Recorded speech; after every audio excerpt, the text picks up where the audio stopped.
Centuries ago, 4 prison ships from Earth veered off course and journeyed deep into the remote Kerrigan sector. There they crash-landed on the planets of Tarsonis, Moria, and Umoja. Cut off from Earth, the survivors established colonies throughout the sector. The largest, Tarsonis, was founded by a powerful yet increasingly oppressive government called the Confederacy. Spurred by the terrible acts of this government, Arkturus Mengksk formed the Sons of Korhal. This rebel army fought to overthrow the Confederacy and liberate the Kerrigan sector. Even as Mengksk and his resistance fighters fought to overthrow the corrupt Confederacy, a much greater threat confronted the Terrans. Without warning, massive alien warships appeared and surrounded the Confederate planet of Chau Sara. Calling themselves Protoss, the aliens incinerated the planet's surface and then mysteriously withdrew. The planet had been infested by another type of alien, the Zerg. These monstrous creatures threatened to overwhelm Terran space, and the Protoss sought to eradicate them before they spread.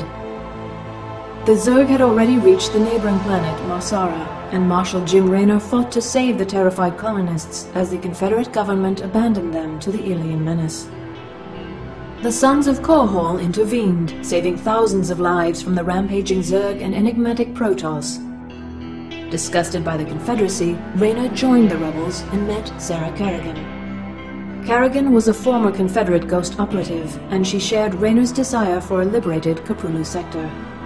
They grew close as the battle with the Confederacy escalated. But Mengksk went too far in his hatred and ambition. He ordered devices placed on the Confederate capital world of Tarsonis to lure the Zerg and annihilate the population. The Protoss, led by Executor Tassadar, decided to help the Terrans defeat the Zerg instead of purging the planet of life. Mengksk sent Kerrigan to stop Tassadar's interference. With Kerrigan battling the Protoss, the Zerg overwhelmed Tarsonis and decimated the population. Having achieved his goals, Mengksk left the planet and abandoned Kerrigan to the aliens. Sickened by Mengksk's treachery, Raynor quit the Sons of Korhal. He raced to the planet's surface to save Kerrigan, but was too late. No trace of her remained.